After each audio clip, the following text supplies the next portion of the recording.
Kā radīt unikālu ideju savam online kursam, kur tava aizraušanās satiekas ar tirgus vajadzībām, un tev ne tikai ir aizraujoši pašam šo saturu radīt, bet ar to vari arī nopelnīt. Šajā video es tev parādīšu, kā ar Japāņu Ikigai konceptu atrast unikālu ideju, kas ne tikai ir tuva tavai sirdī, bet arī pieprasīta. Paliec līdz beigām un uzzināsi, kā savienot to, ko tev patīk darīt, ar to, kas cilvēkiem vajadzīgs. Bet kāpēc tieši ideja online kursam?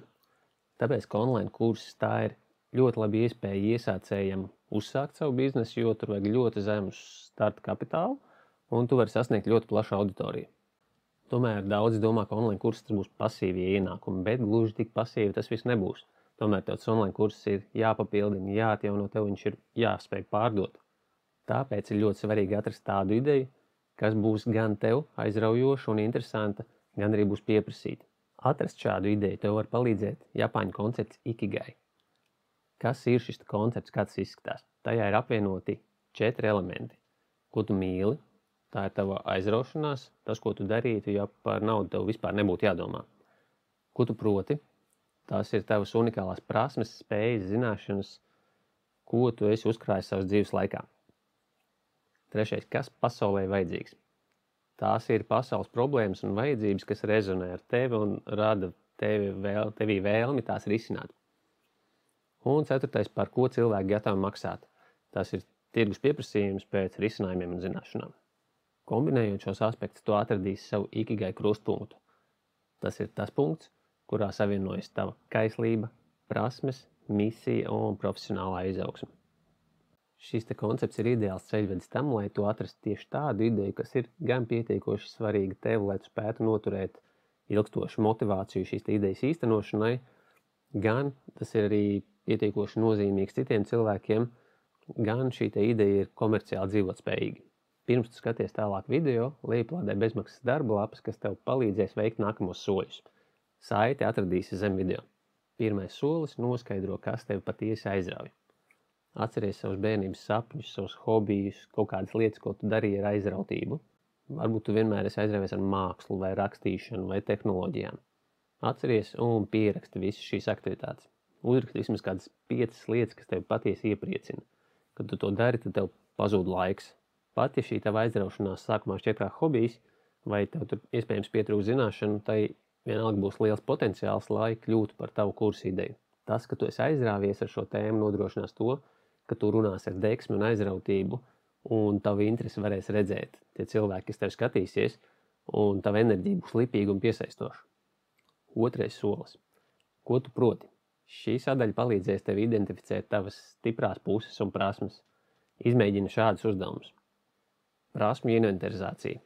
Izveido sarakstu ar visām prasmēm, kuras esi apgūst dzīves laikā, gan profesionālās, gan personīgās.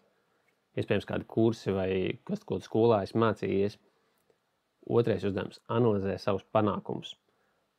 Atceries projektus vai pasākumus, kuros esi guvis panākumus, pieraksti, kādas prasmes tie prasīja. Trešais uzdevums – pajautā citiem. Uzdod jautājumus draugiem vai kolēģiem, kādas prasmes viņi uzskata par tavām stiprajām pusēm. Šī informācija palīdzēs tev saprast, kādas zināšanas tu vari nodot citiem un kā tās savienot ar savu aizraušanos. Padomā, varbūt tev profesionālā pieredze, ko citi bieži slavē, var būt lielisks pamats tavam online kursam. Trešais solis, kas pasaulē vajadzīgs. Šajā posmā tev jāsaskata problēmas, vajadzības, kas tevi patiešām aizkustina. Padomā par pasaules problēmām, varbūt ne visas pasaules, varbūt tā ir kāda mazāka kopiena, kas ir tev tuva, un padomā par šīm problēmām, kas ir svarīgas plašākai sabiedrības daļai, kas tev aizkustina un kas tev mudina uz rīcību. Un uzdevums šai sadaļai izveido prāta karti. Attīsti šīs atrastās tēmas un veido brainstorm, rada idejas, kas varētu risināt šīs problēmas. Un ceturtais un vissvarīgākais, ja runājam par online kursu ideju, tad svarīgi atrast, kas pirks šo tavu kursu. Vai viņa būs pieprasīta, vai ir vērts vispār sākt šo ideju attīstīt. Un kādi ir daži pirmie soļi, kā tu vari pārbaudīt, vai būs pieprasījums tavai idejai. Pirmais veids – brainstorm sesiju un atlasi no iepriekšējiem 3 uzdevumiem tās foršākās, interesantākās idejas, kas tevi uzrunā. Tālāk apskati tādas platformas kā Udemy vai Skillshare, kurās ir online kursi, un paskaties, vai līdzīga tēma tavējai jau ir pieprasīta vai tām ir potenciāls. Starp citu, Udemy ir izveidojuši tādu vietni kā Udemy Insights, kur tu vari ievadīt savu izvēlēto tēmu, un Udemy tev parādīs statistiku un potenciālu šai idejai, kāds ir esošais piedāvājums un pieprasījums, un kāds ir potenciāls tieši šim te virzienam. Bet tu tur varēsi izpētīt tādu plašāku ideju. Ja tavu niša būs tāda šaurāka, tad iespējams tu tur nedabūsi to rezultātu, ko gaidīji. Tāpat tu vari meklēt YouTube tēmas par šo savu izvēlēto tēmu. Atrod YouTube video, paskaties komentārus, paskaties, kā ir ar skatījumiem par šādu tēmu. Ja tu līdzīgai idejai kā tava atrodi pieprasījumu, ieraugi cilvēku par to interesējas, uzdod jautājumus, tas nozīmē, ka tu esi jau soli tuvāk pieprasītai idejai. Savukārt, ja tu izdomāji savu ideju un meklējot šajās te vietnēs, platformās, YouTube, Google, Reddit, un neko neatrod par šādu te ideju, tas nenozīmē, ka tā ir brīva niša, kurā tu varēsi izpausties. Tas nozīmē to, ka iespējams šeit ideja vispār nemaz nav pieprasījuma. Ka cilvēki nemeklē informāciju par to, un tas vispār nav interesanti.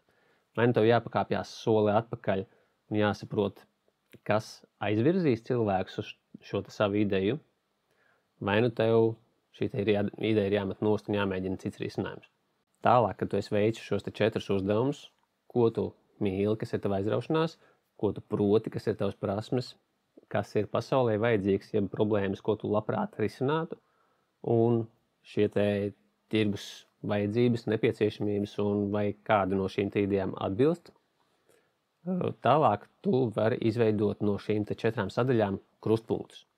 Jau minētajās darba lapās atradīs Ikigai diagrammu, un šajā diagrammā vari sarakstīt visas tās foršākās, interesantākās idejas, kuras tu atradi, un meklē, vai tu kādai idejai pamanīji līdzinieku kādā citā aplītī, kādā citā sarakstā.